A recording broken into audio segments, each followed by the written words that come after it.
Você vai me amar ou você vai me odiar? Mas eles me pediram um tema, e o tema que eu coloquei é trabalho que nos rouba da... Deixa eu te contar uma história rápida, antes de eu entrar na palavra. O ano passado nós viemos para cá em março, e o meu filho mais novo tem 18 anos. E o ano passado ele estava naquela transição, trabalho, escola, carteira de motorista. E eu estava de Uber, né? Levando ele para o trabalho, levando ele para a escola, levando para lá. E a gente ia viajar, ficar um mês fora. E eu falei para minha esposa, amor, nós precisamos deixar uma locomoção. E Deus, pela graça e misericórdia, nos deu condição de comprar uma motinho daquela elétrica. No Brasil isso está uma febre, né? As motinhas elétricas. Pensa num pai bobo, irmão. Eu não tive nem bicicleta na minha infância, na minha adolescência. Não tive. Eu fui comprar minha primeira bicicleta. Eu trabalhei desde os 7 anos de idade vendendo picolé. Só que eu dava todo o dinheiro para a mãe em casa. E eu fui comprar a primeira bicicleta com 12, com dinheirinho meu. Então não tive na infância. Agora um pai que está dando uma moto elétrica pro filho, daquelas grandona, bonita ainda. Eu falei, amor, ele vai pirar, ele vai enlouquecer, ele vai virar cambalhota. Vamos fazer uma festa. Você vai andando, chegar na frente de casa, você buzina, porque quando ele sair, eu vou atrás com o celular que eu vou filmar. Que graça tem se não filmar, né, gente? Eu vou filmar. E aí eu fui, ela chegou, bibi, bibi, bibi, bibi. Ele saiu, legal. Você riu, é? É igualzinho quando Deus te dá as coisas. Quando o Pai agrada a você, quando o Pai te dá coisas novas e você, legal, podia ser melhor, podia ser mais. Rapaz, eu murchei. Mas quem é mãe aqui? Aí a mulher, né, falou, amor, tudo bem, vai, a moto ele... Mas é o seguinte, nós vamos ficar fora, quem vai cozinhar para ele? Nós precisamos comprar as coisinhas que ele gosta, deixar comidinha para ele. Então vamos no mercado, compra hot pocket, compra lasanha, compra para ele Nissin miojo, compra só as coisinhas que ele gosta, enche tudo, enche o armário. E nós somos no mercado e nós enchemos o armário. Quem está entendendo? Deixamos tudo. Uau! Eu dei a moto, eu abasteci os celeiros, vamos viajar. Estou viajando. No meio do caminho lá, depois de uns dias, ele me liga, pai, a prova do Detran é amanhã e eu não tenho dinheiro do boleto. Eu preciso de uma ajudinha do pai. Pai, paga o boleto para mim? Pago, filho, claro que eu pago. Olha só, Deus está dando condição, paguei o boleto para ele.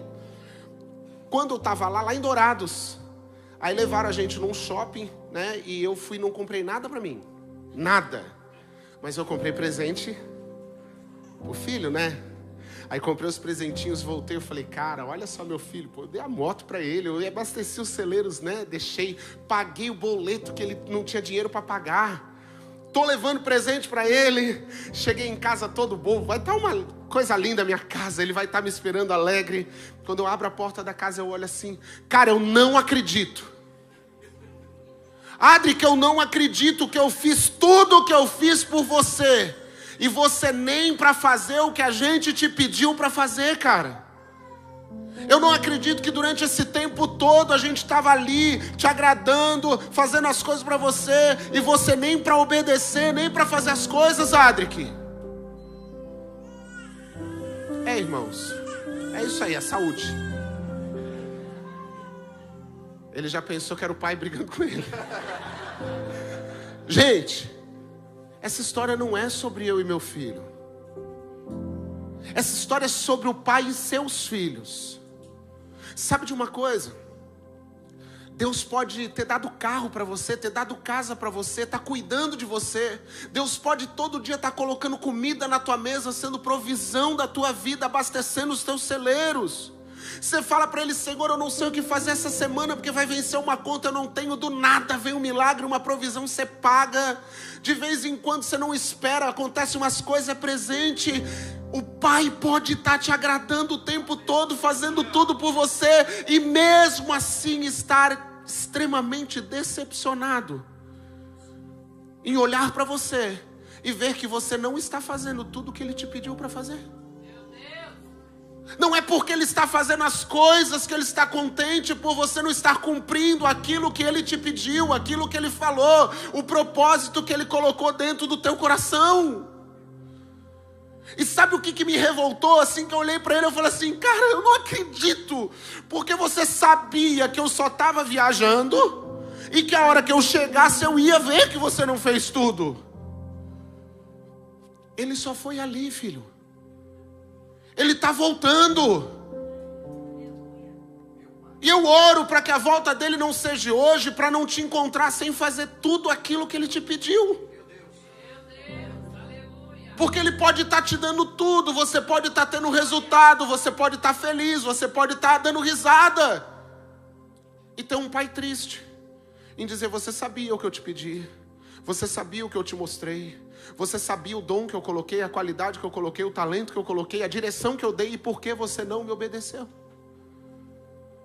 Aí eu fui viajar de novo no final do ano, outubro. E quando eu voltei, eu já voltei sem expectativa nenhuma, né? Já falei assim, amor, eu não quero ferir meu coração de novo. Eu não vou nada. Quando eu cheguei em casa, eu abri a porta. Ele assim, ó. Ô pai, olha lá a cozinha, olha a cozinha, olha a louça. Fez mais que obrigação também. Duro, né? Vou dar uma dificultada. Vem cá, pai, deixa de ser bobo. Olha o meu quarto. Quando eu olhei o quarto, é meu filho, é meu filho. Olha o que o senhor está falando. Não importa quantas vezes você errou, filho. Importa se hoje você está disposto a obedecer. Porque se hoje você mudar, se hoje você disser, Senhor, eu sei que se o Senhor voltasse hoje, eu não estava fazendo nada do que você me pediu. Mas se o Senhor esperar para voltar amanhã, o Senhor já vai ver algo diferente. O Senhor já vai ver eu mostrando, ó, minha vida aí, ó Senhor, até ontem não prestava, mas hoje, olha só, estou colocando as coisas no lugar, estou começando a obedecer. Ei, eu parei com o engano, com a mentira e estou alinhando o meu propósito. Sabe o que vai acontecer? O pai vai fazer assim, ó, ele entendeu.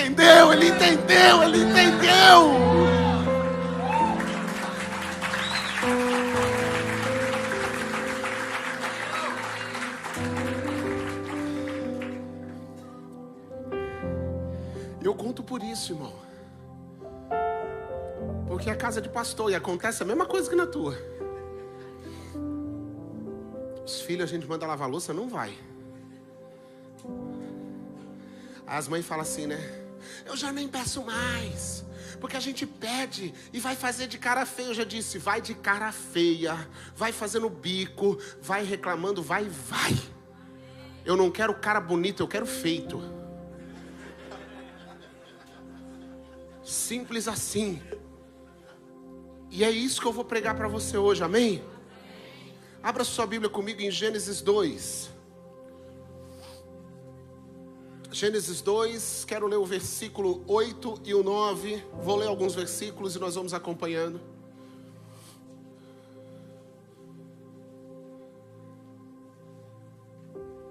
Aleluia.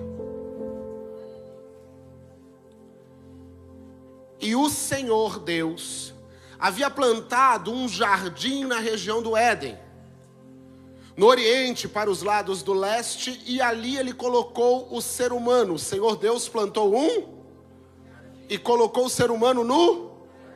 O Senhor Deus fez nascer do solo toda espécie de árvores agradáveis aos olhos e boas para alimento.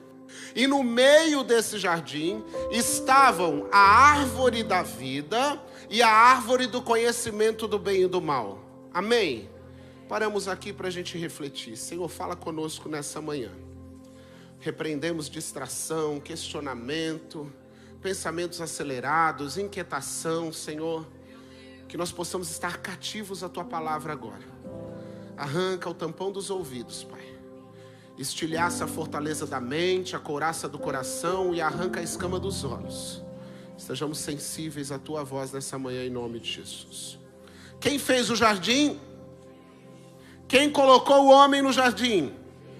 E quem fez nascer tudo que era agradável aos olhos no jardim? E quem ofereceu o fruto para Eva? Então você está dizendo para mim que Deus fez tudo, colocou o homem num lugar onde ele tinha tudo que ele precisava, mas que o diabo então veio oferecer para o homem algo que nem dele era. Deixa eu te dizer uma coisa. o diabo não tem nada para oferecer para você. Tudo que ele vem oferecer para você, na verdade, é algo que já é teu. E que se você ficar firme com Deus no tempo certo, vai acontecer. Qual é o papel do diabo então? Fazer com que você queira acessar aquilo que é teu no tempo errado. Que acelere os processos, que pule caminhos, que pegue atalhos, porque aí a glória não é de Deus, mas é dele. Quem plantou a árvore, quem plantou o fruto foi Deus. O diabo está, através da serpente, oferecendo um fruto que já era de Deus e já tinha sido feito para o homem. Quando o diabo quer te seduzir, olha o que ele faz lá no deserto com Jesus. Ele chega para Jesus e diz: se tu é o filho de Deus, transforma essa pedra em... É certo, Jesus responde para ele: nem só de pão viverá o homem, mas de toda palavra que sai da boca de Deus. Mas a verdade é que Jesus está olhando para aquilo e falando assim, ó: eu não preciso transformar essa pedra em pão, porque eu já sou o pão da vida. Você está querendo me dar algo que já é meu, que no tempo certo eu me manifestarei e as pessoas reconhecerão. Esse é o pão que traz vida a toda a humanidade. Então já era de Jesus. O que o diabo está fazendo? Se ele pegar das minhas mãos, a glória não é mais do Pai. Segundo ponto, ao pináculo do templo, mostrando todos os povos da terra.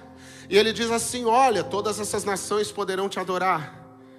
E ele diz: todo joelho se dobrará, toda língua confessará que Jesus Cristo é o Senhor. O que você está tentando me seduzir já é meu. Você está entendendo?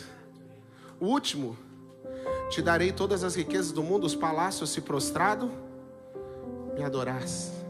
Todo poder e toda autoridade, toda riqueza, todo ouro, toda prata já é de Jesus. O que eu estou querendo que você entenda é que Eva, ela cai por algo que ela já tinha, que já tinha dado a ela. Só que no jardim tinham duas árvores. Quantas árvores?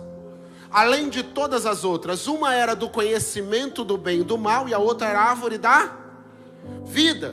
Só que se o diabo começou a governar a mente do homem, Deus vai tirar o homem do jardim, não para punir apenas o homem, mas para que o diabo não governe o jardim através da vida do homem. Então Deus tira o homem do jardim, porque uma vez que o homem acessou a árvore do conhecimento do bem e do mal, ele permitiria que o diabo acessaria a árvore da vida, que é a eternidade. E aí ele está dizendo assim, ó: eu vou proteger a eternidade, porque um dia meu filho vem recuperar a eternidade para os meus filhos. O homem então é arrancado. E o versículo 16 diz assim, 16? E o Senhor deu a seguinte ordem comerás livremente do fruto de qualquer espécie de árvore que está no jardim. Contudo, não comerás da árvore do conhecimento do bem e do mal, porque no dia em que delas comerem, com toda certeza morrerás. Então primeiro eu preciso falar com os homens. Tem homem aqui? Sacerdotes aqui? A comunicação de Deus foi feita com o... Eu preciso trazer a responsabilidade da comunicação na casa é do... E qual é a maior dificuldade, mulherada? Ele não me ouve. Ele não tem tempo. Só que quem governa a comunicação da casa é o... Eu sei que ela fala demais. Então faz de conta que você ouve. Mas olha no olho. Fica junto, porque Deus falou com o... A responsabilidade de quem já ouviu a voz é maior. Por isso que a Bíblia diz: se antes não tivesse conhecido. Eu estou falando num domingo de manhã, para crente, irmão. Se você está aqui é porque você já ouviu a voz do Senhor, é porque o Espírito Santo já habita em você, é porque Deus tem acesso ao seu coração, à sua mente. Você é escolhido. Você é separado, você é justificado, você é exclusivo do Senhor. Deus tem propósito com a tua vida. Deus não constituiu você para ser apenas um homem nessa casa. Deus constituiu você para ser o sacerdote dessa casa. Mas a responsabilidade dessa comunicação, ele falou com o homem. Pastor, a mulher estava junto, não estava. Eu estou falando do versículo 16 e 17. A mulher será criada só no versículo 22. A mulher nem existe ainda. Mas Deus já está instruindo o homem. Você é o responsável em conduzir a sua casa. Lá na igreja eu tenho mais de 100 mulheres que vão sozinhas para a igreja, que oram, que pagam preço, mulheres de Deus, que têm sustentado as casas em oração. A minha esposa foi quem me ganhou para Jesus. Pegando um bêbado que chegava em casa e dando banho, botando para tomar banho e depois dormir, fazendo comida, agradando, orando de noite, ungindo no óleo. Mas sabe uma coisa? Eu não tenho 5 homens que vão sozinho para a igreja. Porque quando um homem se posiciona, toda a casa se posiciona. Quem declarou, eu e minha casa serviremos ao Senhor, não foi a esposa de Josué, foi Josué. Ele declarou, eu e minha casa vamos servir ao Senhor. Um homem se posiciona e a casa inteira se posiciona. Aleluia.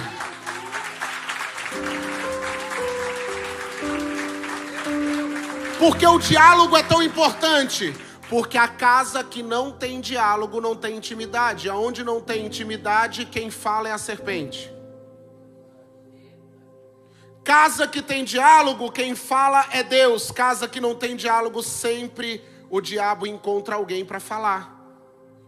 Não deixe morrer o diálogo, porque enquanto você não conversa com o seu cônjuge, o diabo conversa com você. Por isso que na ausência de diálogo você está sempre com a cabeça cheia, porque ele não para de sussurrar nos teus ouvidos. Deixa eu te dizer uma coisa, quando o homem não é sacerdote, a mulher não é auxiliadora, quem direciona e governa essa casa é serpente. Porque os papéis se perdem. O problema é que a morte que foi falada não era natural, era espiritual. E tem muita gente morrendo mesmo estando vivo. É por isso que tem muito filho órfão de pai vivo. Tem muita filha órfã de mãe viva. É por isso que tem muita viúva, mesmo com o marido vivo. É porque essa morte é espiritual e a gente não vê o acontecido, então a gente vai levando a vida de qualquer jeito. Mais um dia, mais um dia, mais um dia, mas morreu faz tempo. E nessa manhã você vai ressuscitar em nome de Jesus. Gênesis 3. Versículo 1. A serpente era o mais astuto de todos os animais dos campos. Aconteceu que ela questionou com a mulher: então foi isso mesmo que Deus falou? Que vós não podeis comer nenhum dos frutos das árvores do jardim? Preste atenção em nome de Jesus no versículo 2. Ao que declarou a mulher à serpente: nós podemos comer dos frutos das árvores do jardim. A serpente está dizendo, quer dizer que você não pode comer? Ela está dizendo, eu posso comer de todos, só um que eu não posso. Quem está entendendo? Aqui já dava uma palavra de dízimo, né, pastor? Porque todo jardim era liberado, um era o dízimo para o Senhor. E quando eu quero roubar o dízimo do Senhor, eu perco a árvore da salvação. Mas ela quis justamente o que ela não poderia comer. Ela não poderia comer a semente que era do Senhor. Aí vai colocar assim, a serpente: mas o fruto da árvore que está no meio do jardim, versículo 3, Deus disse, dele não comereis, nele não tocareis, porque senão morrerás. A serpente então alegou à mulher com toda certeza, não.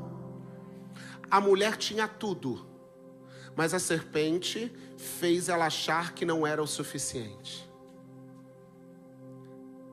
Nós nunca vivemos uma geração tão fanática, tão vidrada naquilo que falta, porque desvaloriza tudo que tem. Eu tenho tudo, mas quando eu tiver aquilo que falta é que eu vou ser feliz. Eu tenho tudo. Eu não sei se eu já contei essa história aqui, mas na minha infância eu não tive a bicicleta, eu falei agora. Com 12 anos eu comprei uma bicicleta, que todos os meus amigos tinham bicicleta. Só que quando eu comprei a bicicleta, tinha passado a onda da bicicleta, eles estavam no videogame. E eu tinha certeza que quando eu comprasse uma bicicleta eu ia ser feliz. Mas aí quando eu comprei a bicicleta eu fiquei mais triste ainda, porque agora já tinham passado a bicicleta, eu estava uma geração atrasada. Aí videogame, vou vender a bicicleta, vou dar um jeito, vou comprar o videogame. Não pode, porque estraga a televisão. E lá em casa não podia, nem aquele de um botão só e um pininho. Não fala o nome para não dizer tua idade. Aí depois eu pensei assim, daqui a pouco a bicicleta volta. Quando voltou, já voltou a mobilete. Aí eu peleei para comprar uma mobilete, eles trocaram por moto. Aí eu louco para comprar uma moto, já estava tudo de carro, com namorado. Eu falei, não, agora eu tenho que ter um carro, Com 18 anos, irmão, eu comprei meu primeiro carro. Feliz da vida. Aí eu boto 5 homens dentro, coisa de paulista isso. Aí eu falo, não, isso aqui não é vida não, que adianta ter um carro. Quando eu tiver uma mulher, eu vou ser feliz. Aqui começou o problema. Não, gente, o problema não está na mulher. É porque até então eu colocava a minha expectativa de felicidade em coisas. E Deus mandou dominar sobre as... Mas agora eu estou colocando a minha expectativa de felicidade numa pessoa. E Deus nunca mandou dominar pessoas. E agora então eu quero uma mulher não para fazê-la feliz, mas porque ela vai ser o fruto que tem obrigação de me fazer feliz. Porque a minha expectativa é que quando eu tiver uma mulher eu vou ser feliz. E não vai, filho. Porque o primeiro passo para ser feliz é estar disposto a fazer o outro feliz. E aí é óbvio que minha mulher não me fazia feliz. Aí eu disse o quê? Quando eu tiver um filho eu vou ser feliz. Aí eu transfiro agora a responsabilidade, o peso e o jugo. Aí é um monte de pai que nunca jogou bola na vida, mas quer obrigar o filho a ser jogador de futebol. Porque na verdade ele quer ser feliz no lugar do filho. Aquilo que eu não fiz, o filho tem que fazer, tem que ser. Aí um monte de mãe que quer que a filha seja dançarina de balé. Por quê? Porque era o meu sonho dançar balé. Ela vai lançar balé, a menina não aguenta mais de dor nos pés. Mas vai pro balé! Que não tem nada a ver com a filha, tem a ver com o teu coração agora causando peso nos filhos. Porque a gente está sempre jogando para frente. A próxima fase é a fase da felicidade. Mas quem não consegue desfrutar do que tem, não merece receber o que não tem. Quem não agradece tudo aquilo que já tem, não merece ter mais. Porque quando eu não desfruto, quando eu não agradeço, a mensagem que eu estou dizendo é que Deus errou, que Deus não é o suficiente, que Ele está falhando comigo. Porque o que eu tenho não é bom o suficiente quanto eu mereço. A serpente sempre vai falar para você que está faltando alguma coisa, mesmo você tendo tudo. Ela vai trocar tudo que ela podia desfrutar pelo nada que era desconhecido. Você está entendendo isso, gente? Semana no Brasil teve um crime lá absurdo. O homem malucão matou as crianças por causa da mulher. A mulher vem a público e diz, eu não sabia o que eu estava fazendo, porque eu estava trocando a minha família por uma aventura. Quantas aventuras você vai ter que passar para entender que o que você tem é o mais precioso? Eu não estou falando de aventura só de traição, gente, para com isso. Às vezes a gente está se aventurando lá fora, esquecendo que o precioso é aqui dentro. Às vezes a gente está se aventurando em mais uma experiência, mais uma tentativa fora dos caminhos, fora de princípio, mentindo, para ver se a gente é feliz, quando na verdade a única coisa que traz felicidade é a presença dele aqui dentro. 3 armas do inimigo. Diga comigo, tentação. Diga comigo, distração. E diga comigo, ocupação. A tentação fala de vontade, de desejo. Se ela podia comer tudo, ela vai comer o fruto por uma necessidade? Só por um desejo. Mas a gente usa a necessidade como desculpa para cometer pecado. Eu só fiz porque eu estava precisando, não estava precisando nada. Deus é o suficiente para suprir todas as necessidades. Mas a tentação vem de uma vontade, de um desejo, ter o que eu não... Eu só estou trabalhando tanto assim, pastor, porque eu preciso ter mais alguma coisa. Porque eu preciso comprar mais alguma coisa. E agora com a rede social ficou pior. Porque além de não ter o que de querer ter o que eu não tenho, agora eu quero ter o que os outros têm. Porque eu olho na internet e acho que a vida dos outros é aquilo que eles postam lá, né? Tá tudo destruído, acabou de brigar, nem café da manhã tomou junto, mas foi ali na praça, tirou uma foto e hashtag de vem com a vida. E você olha e diz, eu queria ter a vida deles. A namorada do Vini, agora aí, do Vini Júnior, era seguido pelos crentes, irmão. Nem sei quem que é abençoada. Mas era seguido pelos crentes por quê? Porque ela postava a família dela perfeita, casada com um cantor, com os filhos lindos, a mansão, e todo mundo seguia para ver, ai que linda, brincando com os filhos, como eu queria ser ela. Chega no final do ano, o casamento acaba. E não dá um mês, irmão, a fila anda, ela já está com outro, ele já está com outra, e um monte de crente dizendo, eu queria ter a vida dela. Cuidado com o que você pede. Talvez você está querendo ser possesso de demônios e não sabe que você está pedindo para viver o que os outros vivem. Segunda distração. Aonde o diabo faz com que você se distraia? Está no teu bolso. Espero para não dizer que está na tua mão. A distração vem do telefone, a distração vem dos joguinhos, a distração vem das séries. Não lê a Bíblia, mas maratona série, gente. Não tenho tempo. Se pegar ali o histórico do celular e ver quanto tempo ficou na internet, vai ver que tinha tempo de sobra. E o último, para a gente ganhar tempo, ocupação. O diabo faz tudo para te manter ocupado. Seja com trabalho, seja com uma agenda cheia, e até mesmo com ativismo religioso. Estou ocupado demais, estou tão ocupado que já não consigo mais adorar. Faz tempo que as pessoas não valorizam as coisas da casa, porque preferem ouvir a serpente dizendo as coisas da rua. Eu olho para tudo isso, o diabo nunca vai falar que você é feliz com o que você tem, sempre vai falar que falta alguma coisa. E ele sempre vai dizer que não morre, porque essa é a linguagem do mundo, não tem nada a ver, está todo mundo fazendo. Não tem problema, é a moda. Olha o que diz Gênesis 3, versículo 6. Essa aqui me deixou bravo. Quando a mulher observou, vou ler lá então. Vendo a mulher que a árvore era boa para se comer, agradável aos olhos. Então, o diabo vai mostrando, os teus olhos vão se deliciando. Não tocou, não comeu, mas já com os olhos... A árvore desejável para dar entendimento, tomou do fruto, comeu e deu também a quem? Sabe como é que está na minha versão? Eu não sei se é a King James atualizada que você está usando aí. Não é, né? Que eu tinha pedido lá, mas não deu. Olha a minha versão, diz assim, olha, bispo. Quando a mulher observou que a árvore realmente parecia agradável ao paladar, muito atraente aos olhos, além de tudo desejável para dela se obter sagacidade, tomou do fruto, comeu e desceu ao marido que estava em sua... A gente sempre aprendeu na escola bíblica que a Eva comeu e ainda manipulou o marido, né? A culpa era da Eva porque ela fez o marido comer. Aí eu vou ler a Bíblia diz que o banana estava do lado. Na companhia dela, vendo tudo. Deus tinha falado com quem? E ele está vendo tudo acontecendo. Mas ele devia estar louco para dar uma pecadinha também, né? Ele também já devia estar olhando aquele fruto faz tempo, né? Aí o sacerdote, em vez de dizer, na minha casa não.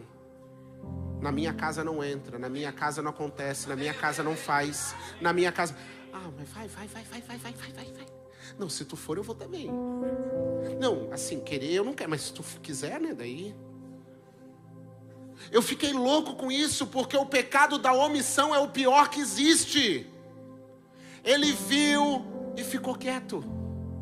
Quando você não pode fazer algo, você tem uma justificativa. Agora, quando você pode e não faz, você já tem... a perdição total. Verso 7, continuando, diz: então os olhos dos dois se abriram, perceberam que estavam nus, e em seguida entrelaçaram folhas de figueira, fizeram cintas para cobrir-se. Naquele dia, quando soprava uma brisa vespertina, O homem e sua mulher ouviram o som da movimentação de Deus.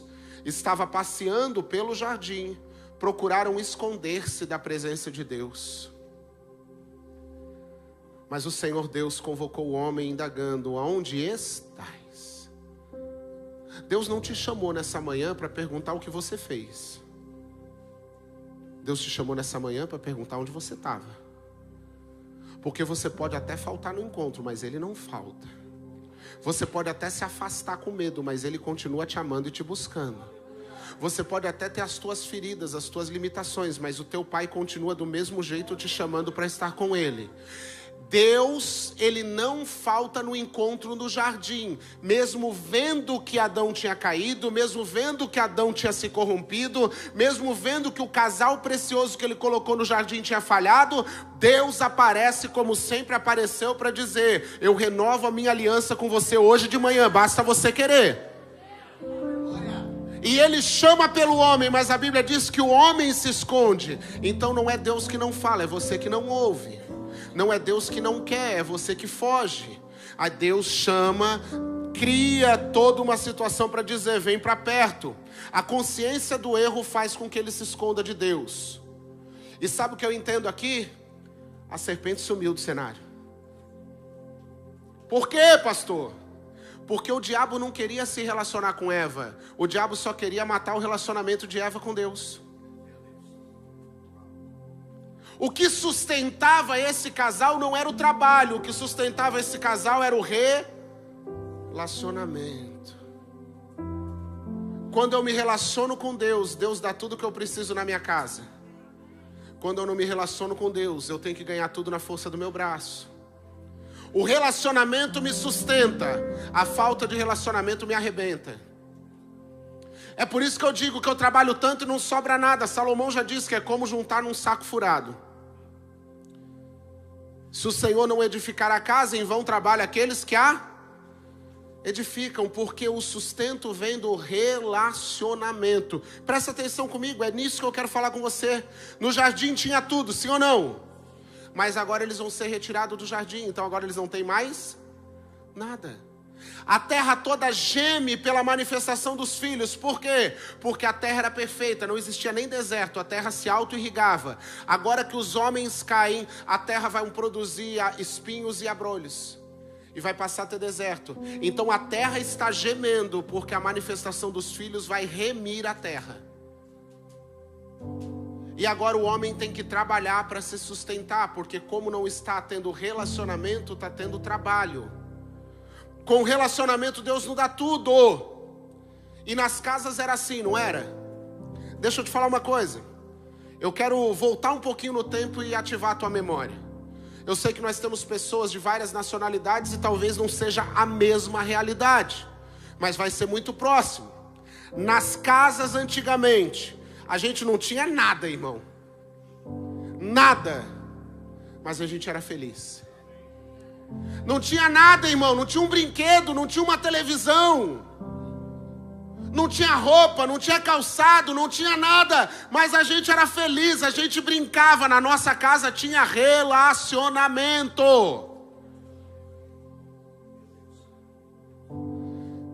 Eu sei de um monte de gente aqui que casou, não tinha nada. Casou, perguntaram: você vai fazer o quê? Eu vou viver de amor. E vai comer o quê? Pão com pão. Corta no meio para fazer de conta e junta os dois pão assim. Tem gente que casou, eu vou falar com os casais, eu me assusto. Cara, como é que vocês começaram? Ah, a gente tinha um colchão. Não tinha um fogão, não tinha uma geladeira, não tinha uma mesa. Tinha só um colchão para fazer amor. E achou que amor enchia a barriga, só quando engravida, né? E aí vai. Aí o maridão acha que ganhou na loteria, porque no começo é todo dia. Depois ele passa fome. Porque se é viver de amor, tá... Mas o que é o pior? O pior é que aí Deus prospera, porque tá tendo relacionamento. Não tem nada, tá tendo relacionamento, porque não tem distração. Tem conversa na casa, chega do trabalho, conta como foi o dia, deita junto, já que é para viver de amor, vamos fazer um pouquinho. E aí vai se abastecendo de relacionamento e Deus vai sustentando, sim ou não? Você tem mais hoje do que tinha quando casou? O problema é o mesmo casal, bispo, que casou sem nada. Agora eu vou conversar. Estão discutindo quem vai ficar com quem no divórcio. Porque o que sustentou no começo era o relacionamento. E o que está roubando agora é a distração do trabalho. Estão discutindo quem vai ficar com os filhos, quem vai ficar com os bens, quem vai ficar com tudo. Ei, será que era melhor viver em crise porque pelo menos estava unido? Porque se um filho ficar doente, une, dorme no hospital um dia, dorme outro, vai para casa, fica junto. Se passa por um trabalho, uma prova, aí une, aí faz. Mas será que você precisa viver no deserto para viver no relacionamento? Será que é só escassez que te mantém na presença? Porque Deus não quer te deixar na escassez. Deus quer prosperar os filhos dele na terra. Ei, a palavra de Deus diz que nós reinaremos em vida. Você não vai reinar no céu, porque lá já tem rei. Mas você vai reinar em vida, porque aqui você é representante do rei. Então não é a vontade que você seja um coitado, miserável, tudo. Eu não estou falando de dinheiro, eu estou falando da prosperidade de Deus, alegria, satisfação. Mesmo no pouco eu estou feliz, porque quando eu sou feliz no pouco, sobre o muito eu sou colocado. Mas eu não consigo viver isso, por quê? Porque a estrutura que eu preciso manter agora, e sabe o que é pior disso? Isso veio para a igreja. Porque as igrejas eram assim, a igreja não tinha nada, irmão, a igreja não tinha som, a igreja tinha um banco velho de pau. Mas todo mundo chegava para dobrar o joelho mais cedo, todo mundo chegava para orar, todo mundo chegava para buscar. Hoje eu chego mais cedo com esses alinhar a rascadeira. Eu chego mais cedo porque eu preciso testar a luz. A gente precisa chegar mais cedo para orar, para buscar. Eu não estou falando dessa igreja, estou falando de todas, irmãos. A gente trabalha mais para a estrutura do que para Jesus. A gente faz a conferência, a gente faz tudo e pergunta quem vai vir. A gente nem pergunta se ele vai vir. Porque se ele vai vir, não importa quem vai vir. Aonde Jesus está, a multidão está, tem milagre acontecendo. A estrutura é boa. A estrutura é maravilhosa. Você traz um convidado, uma cadeira confortável, um ar-condicionado funcionando, um telão de LED, é ótimo. Mas a estrutura é para nós, não é para ele. Para ele é a tua voz.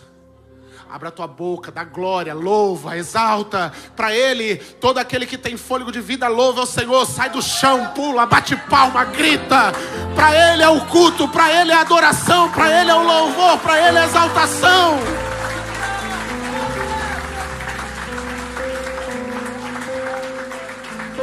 O problema é que vieram as conquistas. A igreja hoje tem prédio, a igreja hoje tem som, a igreja hoje tem luz, a igreja tem tudo, mas não tem presença. Porque tem todo um aparato para manter a estrutura. Quer que eu te diga qual é o ministério menos frequentado?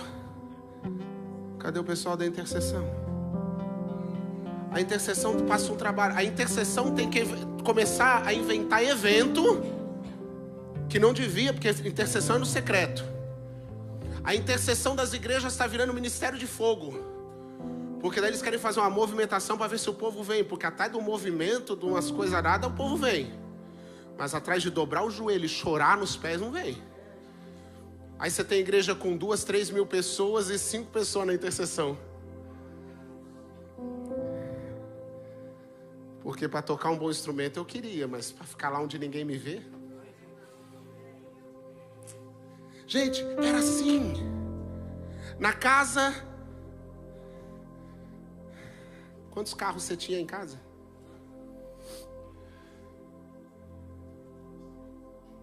Até para andar de bicicleta era relacionamento, que você tinha que levar alguém na garupa. Roupa era relacionamento, que passava de um para o outro. Sim ou não, gente? A casa era relacionamento. A infância que nós tivemos não tinha nada material, mas era maravilhosa porque tinha relacionamento. Não tinha estrutura, mas tinha pessoa. Gente com gente, corpo com corpo, mão na cabeça, faça carinho. A TV era um relacionamento. A TV da minha casa, quem tinha TV sabe. Precisava de 2 no mínimo para a TV funcionar. Um do lado de dentro e o outro mexendo na antena. Para a direita. Vai. Não, para. E volta, saiu do lugar. Aí a gente ia inventando, bombril. É de Deus. Lâmpada fluorescente, bota uma lâmpada fluorescente. Aí um cara lá na minha cidade patenteou o cano. Ele pegou um caninho de PVC, abriu o fiozinho, ficava... E funcionava, miserável. Mas era relacionamento. Aí quando você saía correndo até descer do telhado, irmão, caía algumas vezes. Eu só subia porque era magro, é que eu engolia aquele lá, entendeu? Daí fiquei descendo. Aí eu descia correndo quando chegava, tá chuviscando, vai ter que voltar. O jogo já começou. Era relacionamento, irmão. Telefone era relacionamento. Porque não era cada um tinha o seu, não. Ia lá no vizinho. Porque o vizinho rico é que tinha telefone. Era a coisa mais desagradável. Alguém ligava lá, tinha que ir lá na tua casa te chamar para você ir lá falar. Aí quem já estava melhorzinho ia no orelhão. Aí você tinha que namorar assim. Eu te amo. Por quê? Porque o cara estava do lado no teu cangote para saber se ia demorar. Aí no telefone você ficava assim. Desliga você. Desliga. Não, só depois que você. E uma fila atrás. Vamos. Ainda se namorava com pessoa da mesma cidade. Era local a ligação. Aí a ficha rendia 3 minutos. Mas quando inventava de ligar... Não, a minha ficha foi embora. Quem era da ficha aí, gente? Os modernos eram do cartão, lembra do cartão? Aí falava pra gente assim, acabou, risca, esfrega que ele pega mais. É, irmão. Aí não, faz melhor. O rótulo do pobre, coleciona cartão. Por que colecionava cartão? Porque não custava nada, não podia ver um orelhão que ia lá ver se tinha alguma coisa. Ei, a infância era isso, irmão. Sair para comer fora era um evento. Eu lembro que quando meu pai falava assim, olha, nós estávamos em janeiro, ele falava assim, em dezembro nós vamos comer uma pizza. E ele já falava porque daí nós se comportava, porque vai que chega em dezembro eu estou de castigo. Era um evento, irmão, era um aniversário, era uma coisa importante. Hoje você leva o teu filho para comer fora todo dia, ele reclama porque não era o que ele queria comer. E a culpa é tua, não é deles. Por que a culpa é nossa? Sabe por que a culpa é nossa? Porque a gente vem com essas palhaçadas. Eu vou dar tudo que eu não tive. E quem disse que ele precisa de tudo que você não teve? Quem disse que você precisava de tudo que você queria? Você pode dar coisa boa, mas não precisa dar tudo que quer, não. Tem que saber dizer não. Não vai passar pelo que eu passei. Por que não vai? Você não aprendeu nada com o que você passou? Aí não vai passar por nada. Aí nós temos aí mulher com 18 anos que vai casar, que não sabe varrer uma casa, que não sabe fazer uma comida, não sabe lavar nada. Os meninos que... ruim, rapaz. Os meninos ruim.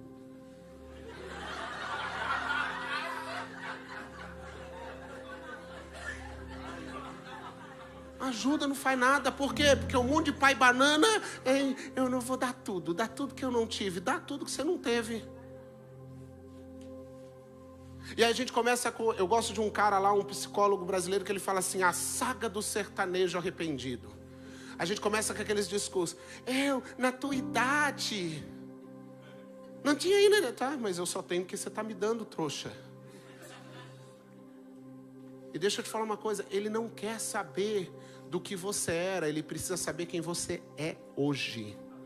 Não adianta eu falar na tua idade, naquele tempo. Ele está olhando para você hoje e está dizendo assim, eu quero saber hoje se eu tenho uma referência, se eu tenho um sacerdote, se eu tenho uma mãe, se eu tenho... Porque naquele tempo era outro tempo. O tempo de hoje é resultado dessa geração. E essa nossa geração é a pior que tem, irmão. Por que é a pior que tem? Você já falou. Se fosse eu, não tinha nem dente na boca. Falou ou não falou? Se eu fizesse isso... Tá aí, por que você está conversando com o adulto, teu filho vem, se mete no meio da conversa, dá pitaco, desmente você na frente dos outros, você dá risada? É imperativo. Onde é que nós se perdemos, gente? Os princípios são os mesmos. A palavra de Deus te constituiu como autoridade.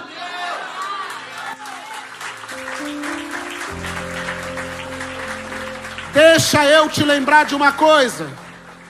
Você pode ser melhor do que os nossos pais eram, porque os nossos pais não tiveram referência. Eles não batiam, eles pancavam.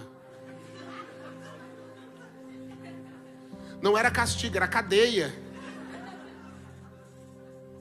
O pai deixava 3 dias sem comer.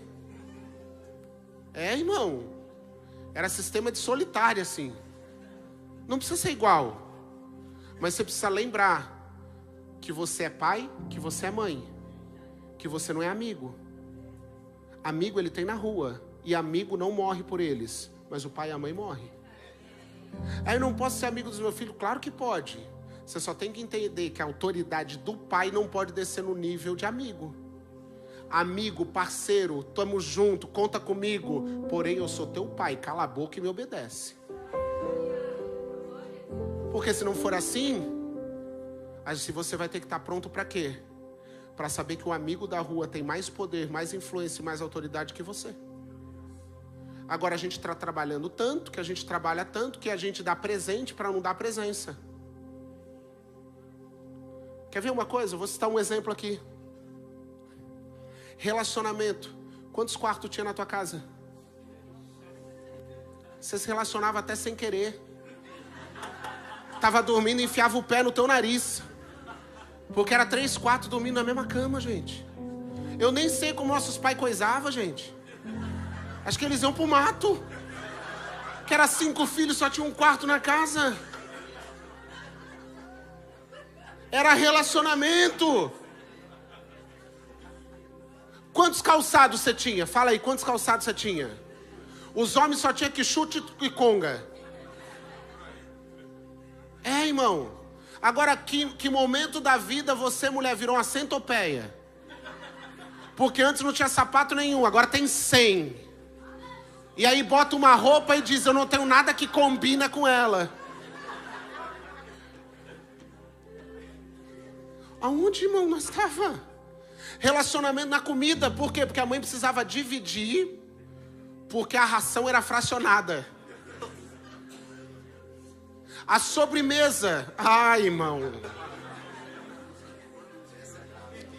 Sobremesa, lá de vez em quando aparecia alguma coisa. Era uma bolinha pequenininha para cada um, porque tinha que sobrar um pedaço grande pro pai. Lá em casa era assim, irmão. E ele comia de madrugada, rapaz. Tô Caio lembrando que eu não via no outro dia. Irmão, piolho era de Deus. Piolho era de Deus, irmão. Não sei aqui, mas no Brasil não tem mais piolho. O povo dá remédio agora. Pastor, piolho era de Deus, era. 2 horas a mãe ficava passando a mão na cabeça da gente. Relacionamento. Botava uma toalha branca na frente, ela fazia assim, ó. Aí caía só os boi, assim. Não, quem riu era tudo piolento.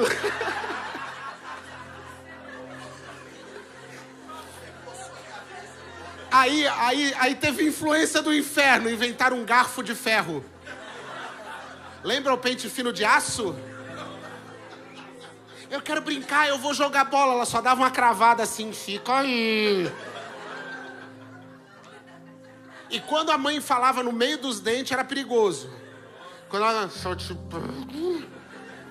A gente achava que estava possesso, irmão.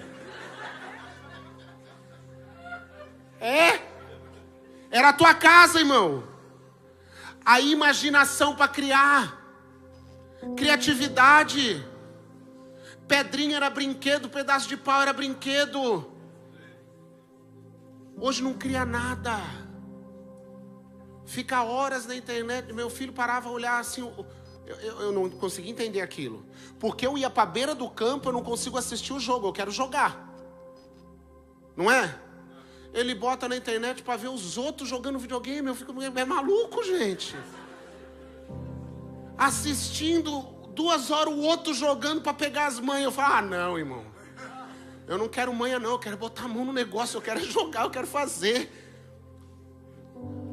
Ei, as mães eram o carinho, as mães eram a educação, as mães eram o direcionamento. Não tinha nada em casa. Só que hoje a gente, como a gente quer ter tudo, não tem mais tempo para isso. Eu não estou falando ninguém para parar de trabalhar, gente. Eu só estou falando para você não abrir mão dessas coisas, porque vai passar. Olha que o tamanho que já estão essa turma aqui, ó. Tem pai que nem viu crescer. Tem pai que piscou o olho, a voz do menino engrossou. Tem pai que nem viu e já está falando assim, meu Deus, vou me incomodar com essa menina. A hora que o marmanjo vier na porta, eu mato. Mas você nem viu ela crescer, gente. Quem está entendendo aqui, gente? Eu preciso acabar, tinha mais um monte de coisa para falar para você. Os homens eram homem. Os nossos pais bebia, nossos pais batia, nossos pais ficavam fora. Mas aí se a mãe falasse assim, a hora que o teu pai chegar,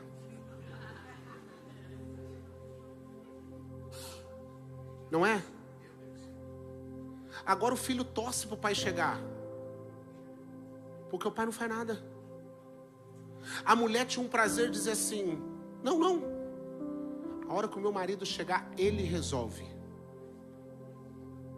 Era ou não era? Briga de vizinho, meu marido vai vir aqui hoje, o cara fala assim, vai lá amor, vai lá que você sabe que eu não consigo fazer isso. A mulherada leva carro em mecânico, gente. A mulherada troca tomada em casa. Meu Deus, nós perdemos os papéis. Deixa eu te falar uma coisa, você está na autoestrada, eu estou andando direto aqui. Aí tá lá escrito as plaquinhas, tá escrito assim, tipo, 70 por hora. Eu passei numa ontem, eu falei, rapaz, é 60, 80, 70 é novo pra mim. Mas tá 70, só a plaquinha lá, você passa quanto? Esse é sincero, passa quanto? Um pouquinho menos, tá, irmão? Um pouquinho menos só, você é crente. Irmão, a plaquinha avisa 70, você passa 90. A outra plaquinha avisa 70, você passa 80, sim ou não? Mas você chegou no lugar, avisou que tem um radar, você passa quanto?